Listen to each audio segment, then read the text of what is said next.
இப்போ இந்த கோவிலுக்கு மேலே ஒரு மரம் இருக்குன்னு சொன்னேன். அது கரில் இனத்தை சார்ந்த ஒரு மரம், கரில் ட்ரீன்னு சொல்லுவா. அதுக்கு வேறே கிடையாது, 1000 வருஷம் பழமையான மரம். தூண்களில் அப்படியே வெண்ணெயை தடவிட்டு வருவார். ஸோ அதனால தான் இன்றைக்கும் இந்த தூண்கள்லாம் அப்படியே வழவழன்னு இருக்கிறத நீங்கள் பார்க்கலாம். இப்போ பார்க்குற இந்த மரம் அரச மரம், ஃபாரஸ்ட் பீப்பிள் ட்ரீ அப்படின்னு சொல்லுவா. 5000 வருஷம் பழமையான அரச மரம். இது இன்றைக்கும் உயிர் வாழ்ந்துன்றதுக்கு காரணம் என்னென்னா, கிருஷ்ணர் இந்த மரத்தை சுற்றி சுற்றி விளையாடுவாராம். கிருஷ்ணர் மண் சாப்பிட்டார் இல்லையா, அந்த மாதிரி மண் பார்த்திங்கன்னா உருண்டையாக பிடிச்சி வச்சுருக்காங்க. அதை நம்ம கொஞ்சமாக சாப்பிட்டுட்டு அதை நம்ம கோபியா, அதாவது நெத்தியில் நம்ம பொட்டு மாரி யூஸ் பண்ணிக்கலாம் அப்படின்னு சொல்லியிருக்காங்க. ராதாதேவி இந்த சிவலிங்கத்துக்கு 5000 வருஷத்துக்கு முன்பு பூஜை பண்ணதாகவும் சொல்கிறாங்க.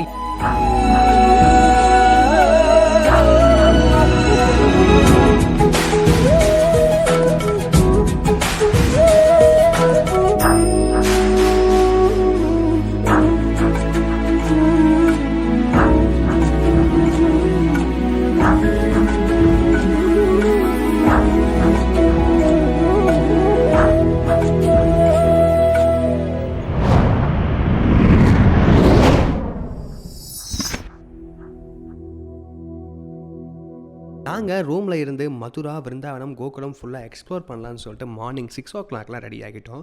இங்கே நாங்கள் ஒரு தமிழ் பேசுகிற கைடு ஒன்று புக் பண்ணியிருந்தோங்க. ஸோ அவர் வரத்துக்கு முன்னாடி இந்த ஏரியாலாம் கொஞ்சம் சுற்றி பார்க்கலாம் அப்படின்னு சொல்லிட்டு நாங்கள் கொஞ்சம் இடத்துக்குலாம் வந்திருந்தோம். ஸோ இன்னொரு சின்ன நோட்டுங்க, இந்த ஒரு பர்டிகுலர் வீடியோ நாங்கள் டிசம்பர் மந்த் அப்போ எடுத்தது. ஸோ அதனால் பார்த்திங்கன்னா அந்த கிளைமேட் எல்லாமே ரொம்ப மிஸ்டாக இருந்துச்சு அந்த டைமில். ஸோ அந்த டைமில் எங்களால் அந்த வீடியோ போட முடியல கொஞ்சம், அதனால் இந்த டைம் போடுற மாதிரி இருக்குது. ஸோ இந்த கிளைமேட்டை பாருங்கள், வெளியே அவ்வளோ மிஸ்டான ஒரு சில்லான ஒரு சூப்பரான ஒரு கிளைமேட்டாக இருந்துச்சுங்க இந்த டைமு. ஸோ அந்த ஏரியாலாம் கொஞ்சம் எக்ஸ்ப்ளோர் பண்ணி பார்க்கலாம் அப்படின்னு சொல்லிட்டு சுற்றி பார்த்து வந்துட்டு இருந்தோம். அப்போது கரெக்டாக ஒரு பாட்டி நமக்கு நாமம் போட்டு விட்றேன் அப்படின்னு சொல்லி ஒரு பாட்டி வந்தாங்க. ஸோ அவங்க பார்த்திங்கன்னா கையிலே ராதே அப்படின்னு சொல்லி எல்லாம் அவங்களோட சிம்பிள்ஸ் அப்புறம் நிறைய இதெல்லாம் வச்சுருந்தாங்க. ஸோ அதை எடுத்து சரி நாமம் போட்டு விட்றேன் நாங்கள், சரி ஓகே போட்டு விடுங்க அப்படின்னு சொல்லிட்டு நாங்கள் எல்லோரும் போட்டுக்கிட்டோம். ஸோ நீட்டாக நாமம் போட்டாச்சு. ஸோ கையில் ராதே அப்படின்னு போடலாமா அப்படின்னு கேட்டாங்க. எனக்கு அவங்க சொல்கிறது லாங்குவேஜ் ப்ராப்ளம்னால சரி ஓகே நீங்கள் என்ன சொல்கிறீங்கன்னு தெரியல, சரி கையில் போடுங்க அப்படின்னு சொன்னேன். இவங்க கையில் ராதே அப்படின்னு சொல்லி அவங்க போட்டு விட்டாங்க. ஸோ அது நெத்தியில் இந்த கன்னத்துலலாம் கூட சில பேர் போட்டிருந்தாங்க. நான் கொஞ்சம் நாள் கழிச்சு நான் பார்த்துருந்தேன். ஸோ அந்த மாதிரி பார்த்திங்கன்னா போட்டுக்கலாம். ஸோ நான் ஜஸ்ட்டு கையில் போட்டேங்க. அதுக்கப்புறம் நம்ம கேபு வந்துருச்சுங்க. ஸோ கேபில் ஏறி நம்ம ஃபஸ்ட்டு போன இடம் பார்த்திங்கன்னா கிருஷ்ணர் ஜென்ம பூமி. இந்த கிருஷ்ணர் ஜென்ம பூமியில் எந்த ஒரு கேமரா, ஃபோன்ஸ் எதுவுமே அளவு கிடையாதுங்க. லெதர் பெல்ட் போட்டிருந்தீங்கன்னா கூட பெல்ட்டு கூட நம்ம கழட்டி காரில் வச்சு தான் நம்ம வரணும்.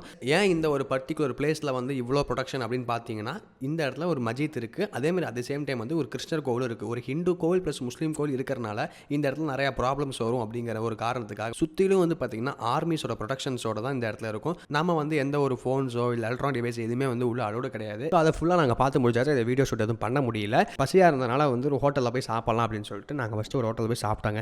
சாப்பிட்டு முடிச்சுட்டு நெக்ஸ்ட்டு போகிற பிளேஸை பற்றி நான் சொல்கிறத விட நம்ம தமிழ் பேசுகிற கைடை வச்சு நான் 2-3 கிளிப்ஸை அவரே பேச வச்சு எடுத்துருக்கேன். ஸோ அந்த ஆடியோ கிளிப்ஸ்லாம் போடுறோம் அந்த வீடியோக்கு மேலே. ஸோ அதெல்லாம் பாருங்கள். இப்போ நாம் இருக்கிற இந்த ஸ்தலம் ராவல். இது ராதாராணியினுடைய ஜென்மஸ்தலம். இந்த ஸ்தல புராணப்படி ராதாராணி தங்க தாமரையில் பிறந்ததாக சொல்லப்பட்டிருக்கு. ராதாராணியுடைய ஜென்ம கதை ஆதி புராணத்திலும் பத்ம புராணத்திலும் கருக சம்ஹிதாவிலும் காணப்பட்டிருக்குது. இப்போ இந்த கோவிலுக்கு மேலே ஒரு மரம் இருக்குன்னு சொன்னேன். அது கரில் இனத்தை சார்ந்த ஒரு மரம், கரில் ட்ரீன்னு சொல்லுவா. அதுக்கு வேறே கிடையாது, 1000 வருஷம் பழமையான மரம். அது எப்படி உருவாச்சுன்ற கதையை இப்போ நான் சொல்கிறேன். 1000 வருஷங்களுக்கு முன்பு ராஜஸ்தானில் ஒரு பிராமணர் வாழ்ந்தார். அவருக்கு நீண்ட நாளாக ஒரு ஆசை இருந்தது, ராதா எந்த இடத்துல பிறந்திருப்பார் ராதாராணி அப்படின்னு ரொம்ப யோசித்து எல்லா இடங்கள்லையும் தேடுறார். அது இப்போவே எவ்வளோ பெரிய கிராமம்னா அப்போ அந்த காலத்தில் எப்படி இருந்திருக்கும். ஸோ அப்போ அவர் எல்லா இடத்துலையும் தேடுறது, யமுனை முழுக்க தேடுறாரு. எங்கேயுமே அந்த ராதாராணி பிறந்த ஸ்தலத்தை அவரால் கண்டே பிடிக்க முடியாமல் ஒரு நாள் ஏங்கி தவிச்சு அழ ஆரம்பிச்சுட்டு, அன்று இரவு சாக்ஷாத் ஸ்ரீமதி ராதாராணி அவருடைய கனவுல தோன்றி சொல்கிறா, எந்த இடத்துல கரில் இனத்தை சார்ந்த ஒரு மரம் இருக்குமோ அதுதான் என்னுடைய ஜென்மஸ்தானம் அப்படின்னு சொல்கிறா. இவர் ராஜஸ்தான் பிராமணர் சொல்கிறாரு, எப்படி எத்தனையோ யமுனை கரையில் எத்தனையோ கரில் மரம் இருக்குமே, நான் எந்த மரத்தைன்னு நான் போய் தேடுவேன் அப்படின்றாரு. அப்போ ராதாராணி சொல்கிறா, எந்த மரத்துக்கு வேரே இல்லையோ அந்த இடத்துல தொங்கின்னு இருக்குமோ அந்த மரத்துக்கு கீழே ஒரு பெரிய ஒரு ஹோல் ஓட்டை இருக்கும். அதுக்குள்ளே டெய்லி ஒரு பசு தன் மடியில் இருக்க பாலை கொடுத்துட்டு போகும். அந்த அந்த மரம் தான் வந்து ஒரிஜினல் மரம், அதுக்கு மேலே இருக்க மரம் தான் வேறே இல்லாத மரம் அப்படின்னு சொல்லிட்டு ராதாராணி மறைஞ்சுட்றா. விடியற் காலையில் எழுந்து அவர் ஓடி தேடுறார். ஓடி போய் பார்த்தா நிறைய கரில் மரங்கள் இருந்து தான் தூரத்திலே தெரியறது, நிறைய கரில் மரம். அதில் வந்து ஒரே ஒரு சட்டுன்னு ஒரு வேகமாக கண்ணிமைக்கிற நேரத்தில் ஒரு பசு வந்து ஒரு குறிப்பிட்ட கரில் மரத்துக்கு கீழே இருந்த ஓட்டையில் பாலை ஒண்டி கொடுத்துட்டு அது வேக வேகமாக போய்டுறது. இவர் தூரத்துலேருந்து பார்த்துட்டு வேக வேகமாக ஓடுறா. ஏன்னா ராதாராணி சொன்னது கனவில் அப்படியே நடந்துட்டு கண்ணால் பார்க்குறாரு. வேகமாக ஓடுறாரு. அது கிட்ட போய் பார்த்தா அந்த மரத்துக்கு வேறே இல்லாமல் அப்படியே தனியாக தொங்கின்னு இருக்கு. கீழே பார்த்தா ஒரு பெரிய ஒரு ஹோலு, அது உள்ள பால் நிரம்பி இருந்தது. அந்த ராவல் வாசிகளை விட்டு அழைச்சி தோண்ட வைக்கிறார். பார்த்தா ஒரு 10-15 அடி ஆழம் தோண்டும் பொழுது ஒரு அழகான மூர்த்தி கிடச்சிது, கிருஷ்ணனுடைய மூர்த்தி. அந்த மூர்த்தியை தான் இந்த கோயிலில் வச்சுருக்காங்க. ஓகேவா? ஸோ அந்த மூர்த்தியும் 1000 வருஷம் பழமையான மூர்த்தி. ஹரே கிருஷ்ணா. இந்த பிளேஸை பார்த்து முடிச்சு நெக்ஸ்ட்டு நாங்கள் போகிற பிளேஸ் வந்து பார்த்தீங்கன்னா கிருஷ்ணர் பலராமன் எல்லாரும் வந்து இந்த ஒரு பிளேஸில் வந்து விளையாண்ட இடம் அப்படின்னாங்க. அந்த ஒரு மண் இருக்கும், அந்த மண் வந்து அவ்வளோ சாஃப்டாக இருக்குங்க. அந்த மண்ணில் வந்து பார்த்திங்கன்னா விளையாண்ட இடம்னு சொன்னாலும் இங்கே இருக்க எல்லாருமே வந்து விளையாண்டாங்க. நாங்கள் கொஞ்சம் லேட்டாக போனாலும் எல்லாம் கொஞ்சம் ஹரிபரியாக ஓடி போகிற மாதிரி ஆயிடுச்சு. இதை பற்றி நம்ம டீட்டெயிலாக வந்து நம்ம கைடு சொல்லுவார், கேளுங்க. இப்போ நாம் இருக்கிற இந்த ஸ்தலத்துக்கு என்ன பெயர்னா ரமண ரேத்தி என்று பெயர். ரமன் என்றால் இன்பம், ஆனந்தம். ரேத்தி என்றால் மணல், இன்பம் தந்த மணல். அதாவது கிருஷ்ணருக்கும் பலராமருக்கும் இன்பம் தந்த மணலாம். இந்த கோகுலம்ன்றாலே அது வந்து கிருஷ்ணர் குழந்தை பருவத்தில் வாழ்ந்த இடம். ஒவ்வொரு நாளும் கிருஷ்ணர் வந்து கோபாலர்கள் நண்பர்களோடு பலராமரோடு இந்த இடத்துக்கு வந்து கிருஷ்ணரும் பலராமரும் இங்கே சாஃப்ட் சாண்ட் இருக்கு இல்லையா, இதில் ஜாலியாக விளையாடுவாலாம். சின்ன குழந்தைகள்லாம் மண்ணில் விட்டுட்டா அங்கே ஜாலியாக இந்த டாய் ஹவுசஸ்ஸு, டாய் பில்டிங்ஸு, டாய் ரோட்ஸு இதெல்லாம் கட்டிண்டு அழகாக விளையாடலாம். இதே போல் பகவான் ஸ்ரீ கிருஷ்ணரும் ஒரு குழந்தையை போலவே பிஹேவ் பண்ணாராம். கிருஷ்ணரும் பலராமரும் அந்த வீடுகள்லாம் கட்டிட்டு ஜாலியாக கட்டிட்டு அதுக்கு மேலே உருண்டுருவாராம். கிருஷ்ணர் வந்து அங்க பிரதர்ஷனம் பண்ண இடம், உருண்டு பிறண்டு ஜாலியாக விளையாடின இடம். குழந்தைகள்லாம் எப்படி மண்ணில் உருண்டு பிறண்டு விளையாடும், அந்த மாதிரி கிருஷ்ணரும் பலராமரும் உருண்டு பிறண்டு விளையாடுவாலாம். இப்போ நீங்கள் இங்கே பார்த்த எல்லாம் எல்லாரும் உருள்றாங்க பாருங்க. ஓகேவா? இதுக்கு என்ன காரணம்னா இந்த மாதிரி அங்க பிரதர்ஷனம் பண்ணுறது, கிருஷ்ணரே உருண்டு பர்சனலாகவே அங்க பிரதர்ஷனம் பண்ணதுனால அந்த காலத்தில் ராஜாக்கள்லாம் இருந்தா இல்லையா, பெரிய பெரிய ராஜாக்கள் எல்லாருமே இந்த இடத்துக்கு வந்து யோசிப்பாலாம், கிருஷ்ணர் வந்து ராஜாதி ராஜா, அவருடைய ரெப்ரசன்டேட்டிவ் தானே நாம, அவரே எல்லாம் அந்த சோஷியல் ஸ்டேட்டஸ் எல்லாத்தையும் விட்டுட்டு தான் கடவுள் என்ற இந்த இதெல்லாம் ஸ்டேட்டஸ் எல்லாத்தையும் விட்டுட்டு இப்போ சாதாரணமாக குழந்தையை போலவே உருண்டாரு. நாம ஏமாத்திரம் சொல்லி பெரும் பெரும் சோழ ராஜாக்கள் இந்த மாதிரி பெரிய பெரிய ராஜாக்களே இந்த இடத்துல உருண்டதாக சொல்லப்பட்டிருக்கு. ஆக ஆண்டி, அரசன், எஜமானன், சேவகன் இது போன்ற எல்லாருமே அந்த சோஷியல் ஸ்டேட்டஸ்ன்றது எதுவுமே இல்லாமல் இந்த இடத்துல ஜாலியாக உருண்டு பிறண்டு அங்க பிரதர்ஷனம் பண்ணுவா. ஸோ அதுதான் இங்கே வரவா எல்லாருமே பார்த்தோம்னா உருளுவா அங்க பிரதர்ஷனம். நீங்கள் ஒன்று யோசிக்கணும், கிருஷ்ணர் உருண்ட இடத்துல இன்று நாம உருள்றதுக்கு எவ்வளோ பாக்கியம் கிடச்சிருக்கு அப்படின்னு நினச்சி நீங்கள் உருண்டுனே போங்க. கண்ணை திறக்கவே கூடாது. ஆக்சுவலாக இந்த மணல் வந்து ரொம்ப சாஃப்டாக இருக்கும், இந்த பனியினால் இது வந்து அப்படியே ரொம்ப ஈரமாயிடுது. ஆக்சுவலாக உண்மையாகவே இந்த பிளேஸில் அவ்வளோ விதமான பாசிட்டிவ் வைப்ரேஷன், அந்த இடத்துக்கு போயிட்டு வெளியே வந்ததுக்கப்புறத்துலேருந்தே ஒரு மாதிரி நல்ல ஒரு குட் வைப்ரேஷனாகவே இருந்துச்சு.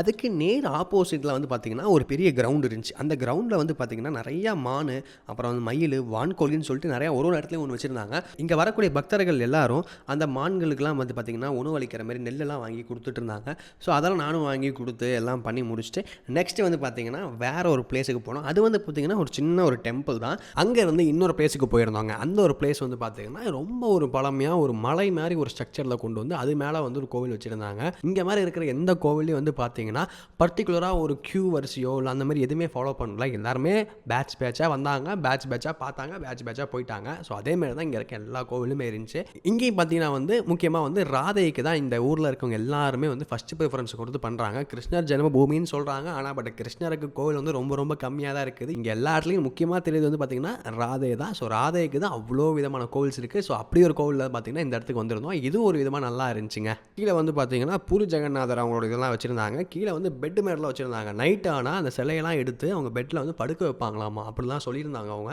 ஸோ இதை கேட்கவே ரொம்ப இன்ட்ரெஸ்டிங்காக இருந்துச்சு. இந்த மாதிரி நான் எங்கேயும் கேட்டதில்லை. ஸோ அங்கேருந்து இன்னொரு இடத்துக்கு போனாங்க. அது வந்து பார்த்திங்கன்னா ஒரு வில்லேஜ். அது வந்து ஒரு ப்ராப்பரான ஒரு வில்லேஜ்னால் எப்படி இருக்குமோ அந்த மாதிரி நீங்கள் பார்ப்பீங்க. ஒரு அழகான ஒரு கிராமம், அழகான மரஞ்செடி கொடிகள் அந்த மாதிரி சொல்லுவாங்க இல்லையா, அந்த மாதிரி வந்து அவ்வளோ சூப்பராக இருந்துச்சுங்க அந்த வில்லேஜ். இந்த ஒரு பர்டிகுலர் பிளேஸில் வந்து பார்த்தீங்கன்னா பூதகி அப்படின்னு சொல்லப்படுற ஒரு அரக்கியோட ஸ்டாச்சு வச்சுருந்தாங்க. ஸோ கிருஷ்ணர் வந்து பூதகியை வந்து அழிக்கும் போது பூதகியோட உருவம் வந்து ரொம்ப பெருசாக மாறி அது வந்து பாட்டாக ஒரு இடத்துலையும் விழுந்ததாகவும் சொல்லப்படுறாங்க. அப்படி வந்து ஒரு பாட்டு வந்து இந்த ஒரு பிளேஸில் விழுந்ததுனால அந்த இடத்துல வந்து பார்த்தீங்கன்னா பூதகியோட சிலை வச்சு இந்த இடத்துல வச்சிருக்காங்க. ஸோ இந்த ஒரு பர்டிகுலர் பிளேஸில் வந்து பார்த்தீங்கன்னா குழந்தை பாக்கியம் இல்லாதவங்க கணவன் மனைவியாக சேர்ந்து வந்து பூஜை பண்ணாங்கன்னா நிச்சயமாக குழந்தை பிறக்கும் அப்படின்னு சொல்லி இவங்க இருக்கவங்க எல்லாருமே சொன்னாங்க. ஸோ இந்த இடத்துக்கு வந்து பார்த்தீங்கன்னா இது ஒரு ஸ்பெஷலாக இருந்துச்சு. ஸோ அங்கேருந்து நெக்ஸ்ட் இன்னொரு இடத்துக்கு போனோம். ஸோ அது பாருங்கள். இப்போ நம்ம இருக்கிற இந்த ஸ்தலம் வந்து ஆயர்பாடி மாளிகை அப்படின்னு சொல்லுவா. நந்த மகாராஜாவுடைய அரண்மனை. இது வந்து தேவலோக சிற்பி விஸ்வகர்மாவால் கட்டப்பட்டது. நந்த மகாராஜாவுக்கு அவரால் கொடுக்கப்பட்ட ஒரு கிஃப்ட் தான் இந்த மாளிகை. இதில் வந்து 84 தூண்கள் இருக்குது. குட்டி கிருஷ்ணா தன்னுடைய பிஞ்சு காலில் தவழ்ந்து நடந்து போன இடம்தான் இந்த ஆயர்பாடி மாளிகை. குட்டி கிருஷ்ணா வெண்ணையை திருடுவார்.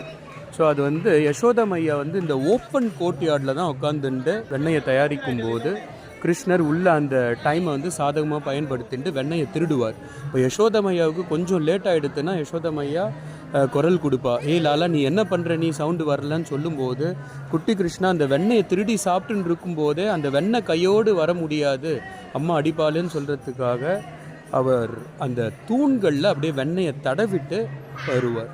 ஸோ அதனால தான் இன்றைக்கும் இந்த தூண்கள்லாம் அப்படியே வழவழன்னு இருக்கிறத நீங்கள் பார்க்கலாம். இன்றைக்கும் வரக்கூடிய பக்தர்கள்லாம் இந்த தூண்களை அழகாக கட்டி பிடிச்சி கொஞ்ச நேரம் அப்படியே கண்ணை மூடிண்டு அந்த ஸ்மரணை, கிருஷ்ணர் கட்டி பிடிச்ச இந்த தூண்களை நாமளும் பிடிக்கிறோம் அப்படின்ற ஒரு எண்ணத்தோடு எல்லா வர பக்தர்கள்லாம் அதை கட்டி பிடிச்சி கண்ணை மூடிண்டு ஸ்மரணை பண்ணுவாள். இப்போ பார்க்குற இந்த மரம் வந்து அரச மரம், ஃபாரஸ்ட் பீப்பிள் ட்ரீ அப்படின்னு சொல்லுவாள். 5000 வருஷம் பழமையான அரச மரம். இது இன்றைக்கும் உயிர் வாழ்ந்துட்டுருக்கிறதுக்கு காரணம் என்னென்னா, கிருஷ்ணர் இந்த மரத்தை சுற்றி விளையாடுவாராம். அவருடைய கை ஸ்பரிசம் பட்டதுனால இந்த மரம் இன்றைக்கும் சித்தி அடைஞ்சுடுத்து. அதனால் இன்றைக்கும் உயிர் வாழ்ந்துட்டுருக்கு. கல்ப விருட்சம், பக்தர்களுடைய ஆசைகளை பூர்த்தி பண்ணக்கூடிய மரம். மனசில் ஏதாவது ஆசை இருந்ததுன்னா ஆன்மீக ஆசை எல்லாமே பூர்த்தி ஆகிடும். அதனால் அந்த காலத்திலேருந்து எவ்வளோ இந்த மஞ்சள் கயிறெல்லாம் கட்டின்னு இருக்கா பாருங்க இவ்வளோத்தையும். ஸோ இதெல்லாம் ஆர்கியாலஜிக்கல் டிபார்ட்மெண்ட்லேருந்து வந்து டெஸ்ட் பண்ணிட்டா இது 5000 வருஷம் பழமையானதுன்றத. ஒரு ஸ்பெஷலான ஒரு விஷயம் என்னென்னா, அரச மரத்தில் பொதுவாக பூக்கள் பூக்காது. ஆனால் இந்த அரச மரத்தில் மட்டும் பூக்கள் வருமாம். அது எப்போனா கார்த்திகை மாதத்தில் மாத்திரம் 5 வருணத்தில் பூக்குமா. அந்த மாதத்தில் மாத்திரம் தான், மற்ற எந்த மாதத்துலேயும் கிடையாது. ஹரே கிருஷ்ணா. இங்கே இருந்து இன்னொரு ஸ்பாட்டுக்கு போனாங்க. அது வந்து பார்த்திங்கன்னா யமுனா நதிக்கரை. யமுனா நதிக்கரையில் அவ்வளோ சூப்பராக இருந்துச்சுங்க. அங்கே வந்து பார்த்திங்கன்னா நமக்கு வந்து இந்த மண் வருதுன்னு பார்த்திங்களா, அதுக்கு வந்து மண் தான் பிரசாதமாக கொடுத்தாங்க. அது வந்து பேக்கெட்டில் வச்சுருந்தாங்க 20 ரூபா 50 ரூபான்னு சொல்லி. அந்த மண் உருண்டை வந்து நம்ம வந்து எடுத்து போய் நம்ம சாப்பிடணும் அப்படிங்கிற. கிருஷ்ணர் வந்து மண் சாப்பிட்டார் இல்லையா, அந்த மாதிரி மண் பார்த்திங்கன்னா உருண்டையாக பிடிச்சி வச்சுருக்காங்க. அதை வந்து நம்ம கொஞ்சமாக சாப்பிட்டுட்டு அதை வந்து நம்ம கோபியா, அதாவது நெத்தியில் நம்ம வந்து பொட்டு மாரி வந்து யூஸ் பண்ணிக்கலாம் அப்படின்னு சொல்லியிருக்காங்க. இப்போ நம்ம இருக்கிற இந்த ஸ்தலத்துக்கு பிரம்மாண்ட காட் என்று பெயர். எதுக்கு இது பிரம்மாண்ட காட்னா, மண்ணை தின்னலன்னு போய் சொல்லி குட்டி கிருஷ்ணா தன்னுடைய தாய் யசோதைக்கு தன்னுடைய திருவாயினுள் அண்ட கோடி சராசரங்களையும் பிரம்மாண்டங்களையும் காண்பித்ததுனால தான் இதுக்கு பிரம்மாண்ட காட் என்று பெயர். இன்னொரு விஷயம் என்னென்னா, எல்லா ஒரு கோயிலில் போனாலும் ஸ்வீட் ஏதாவது ஒன்று நம்ம காசு கொடுத்து வாங்குவோம். ஆனால் இங்கே வந்து ஸ்பெஷலாக ஒரு ஸ்வீட் இருக்குது. அதுக்கு என்னென்னா லட்டு, மிட்டி லட்டு அப்படின்னு சொல்லுவாங்க. மண்ணிலே செய்யப்பட்ட லட்டு. கிருஷ்ணர் எந்த இடத்துல மண்ணை சாப்பிட்டாரோ அந்த இடத்துல இருந்து மண்ணை கலெக்ட் பண்ணி அதை லட்டாக்கி இங்கே விற்பாங்க. இங்கே ஜிலேபியோ இல்லை குலாப் ஜாமுனோ எதுவும் கிடைக்காது. மண் லட்டு தான் இங்கே பிரசாதமாக இங்கே கொடுப்பா. அதுக்கப்புறம் இங்கே வந்து பார்த்தீங்கன்னா 5000 இயர்ஸ் ஆன ஒரு சிவலிங்கம் ஒன்று இருக்குதுங்க. ராதாதேவி வந்து இந்த சிவலிங்கத்துக்கு வந்து 5000 வருஷத்துக்கு முன்பு வந்து பூஜை பண்ணதாகவும் சொல்கிறாங்க. இப்போ வர பக்தர்கள் கூட இந்த சிவலிங்கத்துக்கு பூஜை பண்ணிகிட்டு இருக்காங்க அவங்க கையால். ஸோ இந்த ஒரு சிவலிங்கம் அவ்வளோ சூப்பராக இருந்துச்சு. ரொம்ப ஒரு மாதிரி வலுவழுப்பு தன்மையோட ரொம்ப பழமையான ஒரு சிலைங்க. ஸோ அதுவுமே பார்த்தீங்கன்னா ரொம்ப சூப்பராக முடிஞ்சுதுங்க. இந்த ஒரு மதுரா சீரிஸ் வந்து எனக்கு ரொம்பவே ஃபேவரட்டாக அமைஞ்சது. எனக்கு ஒரு நாள் ஃபுல்லாகவே அவ்வளோ பாசிட்டிவ் வைப்ரேஷன். எங்கள் ஒரு நாள் தான் ஸ்பெண்ட் பண்ண முடிஞ்சது. அதனால் ஒரு நாள் மட்டும் நாங்கள் ஃபுல்லாக கவர் பண்ணிட்டோம். இந்த மாதிரி நிறைய ட்ராவல் சீரிஸான வீடியோஸ்லாம் பார்க்கணும். மறக்காமல் vlogger வச்சன் சேனலை சப்ஸ்கிரைப் பண்ணிடுங்க. தேங்க்யூ மக்களே. Bye bye.